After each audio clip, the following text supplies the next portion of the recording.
আপনারা এই গণঅভ্যুত্থান করতে পারতেন না খালেদা জিয়া ছাড়া। এবং আমি আসলে কিন্তু রাষ্ট্রের সংসারে বিশ্বাসী লোক না, প্রথমে বলে রাখি। আমি এই রাষ্ট্র মনে করি যে রাষ্ট্র অত্যন্ত ক্ষতিকর, জনগণের যে অধিকার সে হরণ করে শুধু তাই নয়, এই রাষ্ট্র 1972 সালে গঠিত হয়েছে জনগণের অধিকার হরণ করে। এখন জনগণের অধিকার হরণ করে বলতে আমি কী বুঝি? কারণ যে কোনো রাজনৈতিক জনগোষ্ঠীর অধিকার রয়েছে নিজেদের রাষ্ট্র নিজেরা গঠন করবার, এটা অধিকার আছে তার। সেই অধিকারটা থেকে আমাদেরকে বঞ্চিত করা হয়েছে 1972 সালে। কারণ যারা পাকিস্তানের সংবিধান প্রণয়নের জন্য যারা ভোট দিয়েছিলেন, ভোট পেয়েছিলেন, তারাই এসে আমাদের এই বাংলাদেশের সংবিধান তারা লিখেছে, ঠিক আছে? ফলে আমরা কিন্তু ওই যে আদিপাপ যেটা ঘটেছে তারই কিন্তু কাফারা, তারই কিন্তু ক্ষতি আমরা দিয়ে যাচ্ছি দিনের পর দিন। এবং আমাদের কিন্তু এই কষ্টের বোঝা আমাদের এই বাড়ছে এবং আমরা ক্রমশ কিন্তু অনেকগুলো ক্ষেত্রে পিছিয়ে পড়ছি, যেহেতু এতটা বছর গেল। তারপরে রাষ্ট্র ব্যাপারটা যে গুরুত্বপূর্ণ বিষয়, রাষ্ট্র যে গঠন করতে হয়,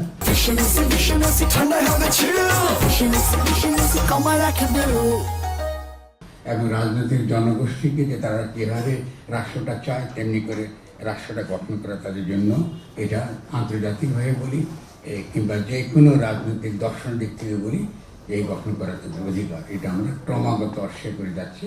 তা আমি বিনয়ের সঙ্গে শুরুতেই বলবো যে সংস্কার শব্দটা যেন আমরা বাদ দিই। সংস্কার শব্দটা ক্ষতি করবে আমাদের, এটা প্রথম আমার নিবেদন।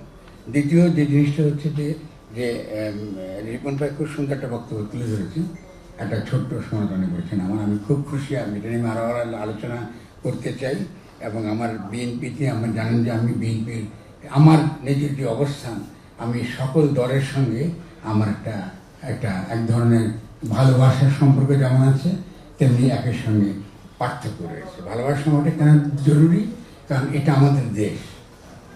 আমি শুরু থেকে বিএনপির সম্পর্কে একটা কথা বলেছিলাম ছাত্রদেরকে বুঝিয়ে বলার জন্য, যে তারাই গণঅভ্যুত্থান করতে পারতেন না যদি খালেদা জিয়া তার যে দৃঢ় আপসহীন যে অবস্থানটা ছিল, যে নির্বাচন করে ফ্যাসিস্ট শক্তি এবং ফ্যাসিস্ট রাষ্ট্রকে বৈধতা দেওয়া যাবে না।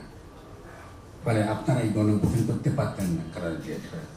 এবং আমি এটা বলেছিলাম যে আপনাদের উচিত ছিল প্রথমে গিয়ে তাকে গিয়ে আপনাকে অভিনন্দন জানানো, এটা আপনার করেননি, এটা আমি বলেছি।